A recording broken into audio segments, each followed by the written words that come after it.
It still beats Africa on 3fm92.7. I mentioned earlier that we'll be joined, via Zoom, where we'll interact with Boniface. He's an entertainment and lifestyle journalist for East Africa. Also, the CEO of, I don't know if I'm pronouncing this right, but he'll correct me when he joins, is Mawaitha Limited, a boutique marketing agency giving African solutions to African problems. And we'll get to interact with him, find out what he's been up to in Kenya, and if I want to go there, what I should be looking out for and all of that. Hello, Boniface. Good evening at your end, right? Good evening. Yes. Hello, Akorfa. I hope I'm spelling that name right. Yeah, that's the short form of mentioning my name. That's fine. I like that. Oh, really? Yeah, Boniface. So how do I pronounce your surname? Yes, these African names, but they have issues. So it's Nyaga. Nyaga. Nya. Okay. I know you don't have you might not have the NY. So Nyaga. Exactly. So it's Nyaga. Okay. Yeah. Okay. Boniface Nyaga. Yes. All right. But then the company name, how is it pronounced as well? So that's also Swahili. It's Mawaitha. Mawaitha. Yes. Wow, I would have never guessed. Trust me, I would have never guessed. So it's Swahili it's good for to advice. have you join us. Yeah, tell me.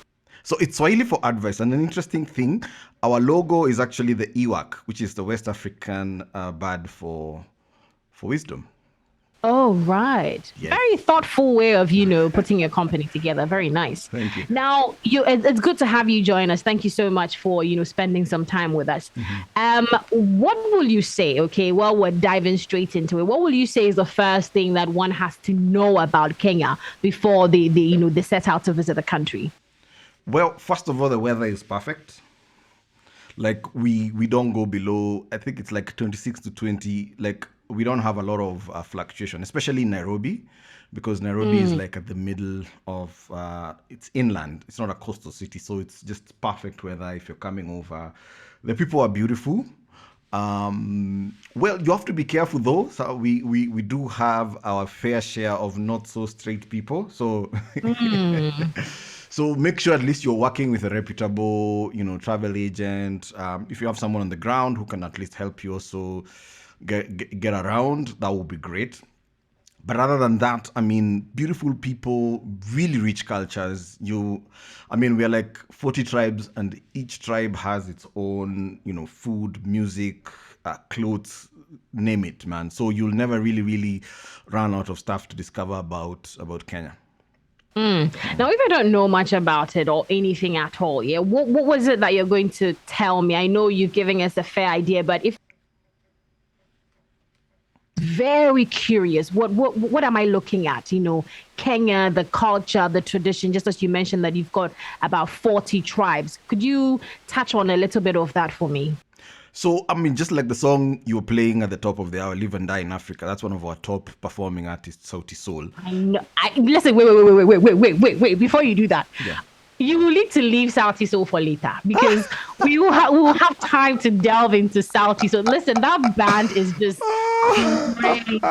We need to leave Sauti Sol because we're going to use them as a case study in our conversation. So let's leave Sauti Sol for now. Yeah. Because awesome. I want to ask to play that song again. That song is just magic. But this is me digressing. Let's get I know. I made the mistake. Once you say Sauti Sol, man, everything goes out the door. Everything just goes off the rails. You shouldn't have. But tell me more about the tribes and everything, the traditions and culture. So the thing is, Kenya is not a country. It's a country, yes, but it's not just one tribe. There are so many cultures. And you see, the thing about the tribes is they're in different categories. Like you have the Kushites, who are to the north, a whole bunch of Kushites. You have the Nilotes, who are more to the west. You have the Bantus, which is more or less where I'm from. And so you have all this mixture of cultures. You even have Semitic cultures here. And of course, the British have been here for a long time. So you also have a lot of English culture. The Indians also came in when we were building the first railway. So you have a very, very rich Indian culture. And in fact, one of our, like chapati is one of our dishes, which is like a mixture between the traditional African, bread with I think they call it the what. It's an Indian bread. You also have something like sambusa, which is really that mixture. If you talk about Swahili itself, Swahili is a mixture of Bantu and Arabic tribes. When the Arabs came to the coast, they mixed up with our Bantus, and that's where actually Swahili came from. And if you know, Swahili is like one of the biggest African languages. So really, recognized languages. I don't even have time to break down all the different cultures, because if you go to the coast, you're dealing with a whole different culture, a whole different sound. The food there is so different, just the coast area. If you come closer, of course, Nairobi is a capital city, so there's a mixture of everything. You go to the northern side, it's something closer to the Ethiopians. Even their music, their food is much closer to the Ethiopians, the Somali. You go to the west. That's the fish side. That's where we have Lake Victoria. Our Luos. There's a song you're playing for Hart the band just before my Jaber. That actually is Luo, and Luo is a whole different culture. In fact, the best I can describe Luos, they're like the Nigerians of Kenya. Oh. Because they have, they're so, they're so alive, so, they have nyadhi, they have class and stuff like that. You have the Kikuyus, who are more the business, type of people from the eastern side, they're more business oriented, So the guys from the coast love to dance. Guys also from the west, we have also a tribe called Luya, which they love to dance and they love to eat what is called ugali. So really, you probably need like 3 months to prep yourself, huh? To prep yourself to really like take in all the different cultures that are in Kenya, really. Right. But what are some of the places you recommend to visit, and the activities you can engage in when you step in Kenya? That's another hard question, because it all depends which side are you going. Because that's another beautiful thing about Kenya. You get coastal, you get inland, you get city sort of touring. So if you're going to the coast, of course, Kilifi, beautiful. Oh my goodness! Like I'm just dreaming about it right now, just thinking about it. I work in Nairobi, so every time when I want to take a holiday, I usually go to the coast.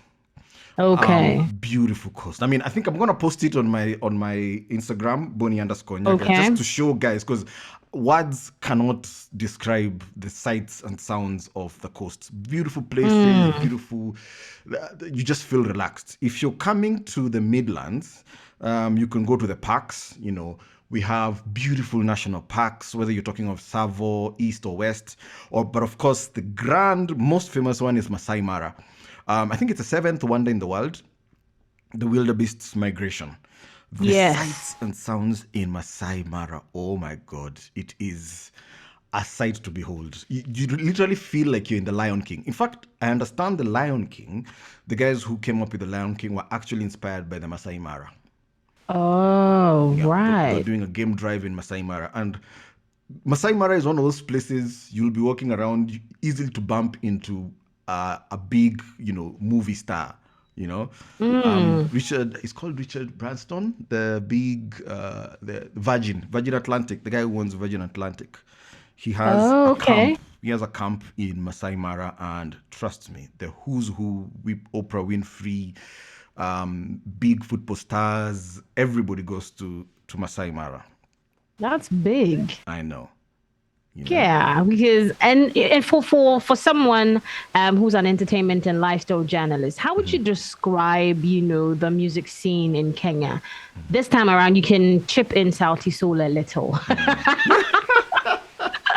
Well, Sauti Sol is, I think, one of the most well-known, especially across Africa.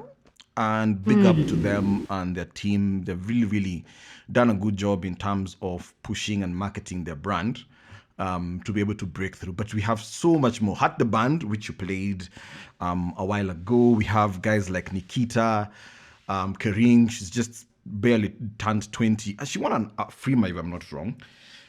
And beautiful vocalists.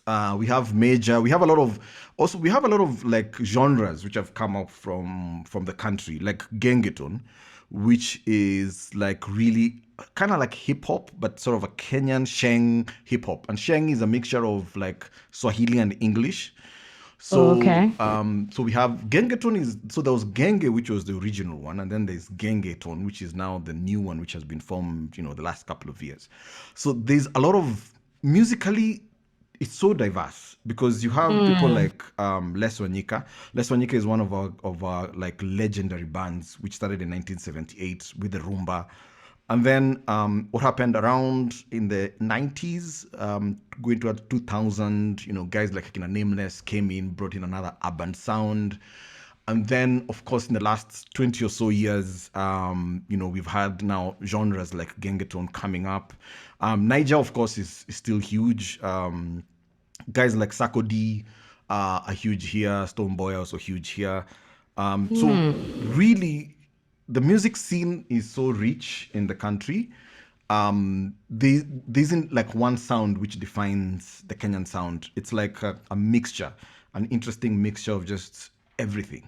Okay. So really, Now, you've mentioned a couple of people. Now, the people who stand out from all of these names you've mentioned, Nameless and Sauti. So, because I the moment you mentioned Nameless, I was like, oh yeah, I remember. I've seen a couple of songs from Nameless, or I've heard a couple of songs from Nameless.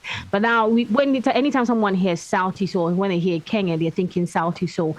Now, for someone who's got the experience that you have and the space that you're in, what do you think has worked for Sauti Sol? Do you have other Kenyans sort of taking a cue from what they've done to put their names out there or to put their brand out there like they're doing? Like, is there any, do you find some Kenyans working on that angle so they can cross borders aside being, Kenyan artists?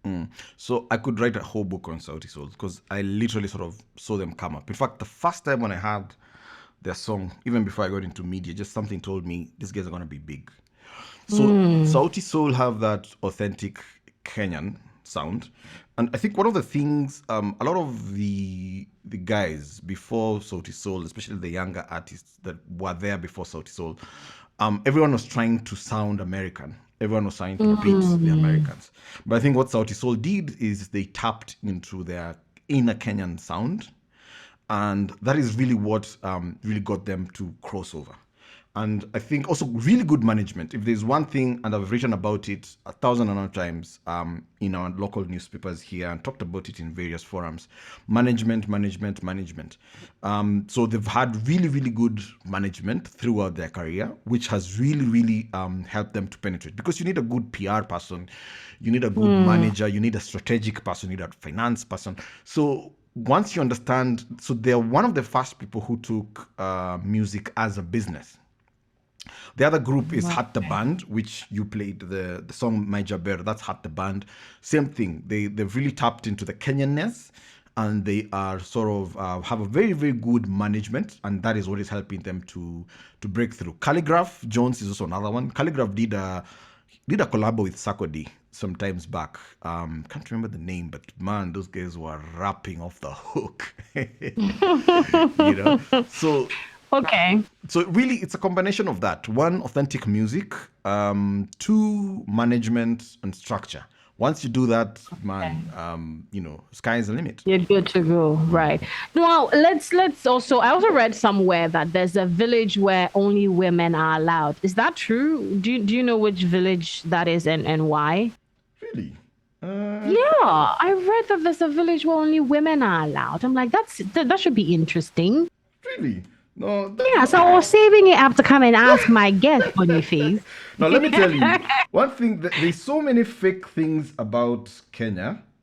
On the internet, right? Yes. In fact, there's a lady from Fox News the other day. Okay. I'll get her name. She dared. In Kenya, we have what is called Kenyans on Twitter. Okay? Okay. Kenyans on Twitter are like exactly as it says. It's Kenyans on Twitter. You dare touch us, you will know our wrath. So this lady, I think she's called Emily someone. She goes on Fox to say apparently in Kenya only pregnant women are not allowed. Emily Kompango, Kompang, I don't know how to spell that name. So she goes on Fox and she's saying that pregnant women in Kenya are not allowed to vote. Wow. Just go to Twitter and just look for that hashtag. Someone tell Emily Kompang she got the full wrath. Dragged her, huh? Oh, she got the wrath of Kenyans. So bottom line is, that's another thing about Kenyans. Don't get into a Twitter fight with Kenyans. So there's a lot of fake news about Kenya. So a village where only women are allowed. Yeah. I don't know about it. Ask if you found more information on that. But I also heard that, there's a constitution. I think it's written in the Kenyan constitution that men can have more than one wife. Something that I think was passed in 2014. Can you confirm or deny that as well? So, wait. You've just see this is wow. Okay, I've just Googled. Actually. You found it. Yeah. Umoja. Yeah. Tell me more. Okay. Again, this is what I'm telling you. There's so much about Kenya that even me, who's an entertainment and lifestyle journalist, will find out a new thing every day. That's how rich our country is. But what was the question you had asked me? Sorry. Yeah, I was asking whether if a legislation had been passed in 2014 saying that men can marry more than one wife, like a man can marry more than one wife. Well, if you traditionally, most of our cultures allowed for polygamy, so that was always sort of there. And also the Muslims are a big part of our culture. And of course, in the Muslim, there's even Sharia law. They have the Qadi courts, So really, polygamy has always sort of been allowed. Okay. It's frowned upon in certain circles, especially in Christian circles, and we are a largely Christian community. So it's frowned upon, but again, it's widely practiced. Okay. So now let's come to you more though, trying to get into what you've been up to and also your work generally. So how's working as an entertainment and lifestyle person in East Africa been for you? How did it even start for you in the first place? Wow, how many minutes do I have? well. So my background really is in entertainment. So I came up from the entertainment space, event organizing, singing, music, studio, recording, stuff like that. So I actually got into media purely by accident. We're organizing an event and we're bringing some Grammy Award winning artists from the US. And it so happened that one of the big media houses in East Africa was our sponsor, and I sort of got discovered that apparently I can write. I always say I didn't know I could write. I started writing for Nation Media Group, which is like the biggest media group in the country. And so they took me up because of that connection. I'm a good writer, but also have a huge network in the music industry. So that's how sort of I got into entertainment writing. And it's been about 10 years now of writing for Nation Media. I've also written for Music in Africa, which is a South African platform, as an East African writer. I mean, I've contributed for thousands and thousands of, I think I've written more than 3,000 articles just commenting about the East African. You've written a lot. I think you mentioned that music in Africa as well. You have a story about South Sudanese artist collective Anataban on a mission to bring lasting peace. I think this one was in 2019. Yeah. You've had a couple of stories there. I've seen a lot of them. That's why I wanted to find out. So how would you describe the space you've been in, like the ups and the down moments in some few words? Well, it's actually a lot of fun because if you think about it, I get paid to have fun, literally. Because there's an event happening, guys fly you all over the place. So I've gotten to travel a lot. Been to Dubai, been to Ghana actually. Interesting story about my visit to Ghana. Favorite place in Ghana. Wait. So the moment you said visit to Ghana, I remember that I wanted to greet you in a Kenyan. I wanted to say Jambo, and I forgot. No, but when I say Jambo, what do you say? Okay, now Jambo is a very it's a very tourist way of greeting people. So let me teach you. Well, I was told by the internet that to say Jambo. So let me teach you something that will not get you mugged when you're in Nairobi. Oh my goodness. Because if you walk around saying Jambo, they'll be like, this one is a foreigner. This person is a new person. Yeah. So just say Niaje. Niaje. Okay. Niaje. Okay. Then the guy is what does that mean? How are you? Oh, how are you? That's like hood, man. That's like Sheng, you know? Oh, that's nice. Thank you. Well, you can continue your story about Ghana now. So I've been to Ghana, Makola Garden, Makola Market. Yeah, Makola Market. Oh. Interesting story though. I don't, because I was staying at the Marriott, and then everyone told me, no, if you're going to Makola, you'll be robbed. You'll be what? You have to be very careful. What? Then I'm like, people, I'm from Nairobi, okay? Nairobi, I've survived that. I can survive this. So we went with a whole bunch of Kenyan friends. And so they would ask a price in the Kenyan accent. They're like, excuse me, how much is this Kenti? They told like 50 cedis. Then apparently I have a very good fake Nigerian accent. So I'll be, excuse me now, how much is this material? And they'll be like, it's 20 cedis. Like, no. It's too much money. How can you be telling me this one for 20? No. I'm going to buy for 10. Wow. That's very smart of you. Trust me. I would end up buying things so cheaply. I think I ended up I bought them like a quarter of the price that all my friends, bought it at. So yeah, I mean, it's been a lot of fun. Traveled a lot, gotten to experience. Of course, it's challenging. I mean, deadlines, sometimes it's crazy deadlines. And of course, for me, because I now I'm a contributor. Of course, started out as a staff writer. Right now, I'm more of an expert contributor. Because now I'm running my agency, which is Mawaitha, and man, it's busy, but it's fun because I think for me, I have a passion for uniting Africa. Right. Because I believe that brings me to your agency, that is Mawaitha. You term it that that's the way you put it, a boutique marketing agency giving African solutions to African problems. Tell me more about that. Yeah, because if you think about it, our biggest problem always starts and ends when we start taking foreign solutions. The other day I was listening to your stations and you guys were talking about rice. In Ghana and how maybe you don't produce adequate rice in Ghana, why are you even discussing rice? In Kenya, we talk about maize. Why are we discussing maize? Maize is not like our traditional. Why are we not talking about sweet potatoes? Why are we not talking about millet? So if you look at the colonization of Africa, it was always to get us out of our African solution. Because there's a saying in Swahili, kosa mila ni mtumwa. He who lacks culture is a slave. So the thing is, when we solve our problems our way, then we'll find real solutions. But the minute we keep trying to copy paste solutions from elsewhere, then we'll never get there, because these are solutions which have worked elsewhere, but they won't work in Kenya. Whatever has worked maybe in the UK, whatever has worked in Europe may not necessarily work in Kenya. So the thing is, if we want to really, really grow as Africans, we have to find our own unique solutions, because we have unique African problems. And by the way, look at something like M-Pesa. M-Pesa is mobile money. Mobile money started in Kenya.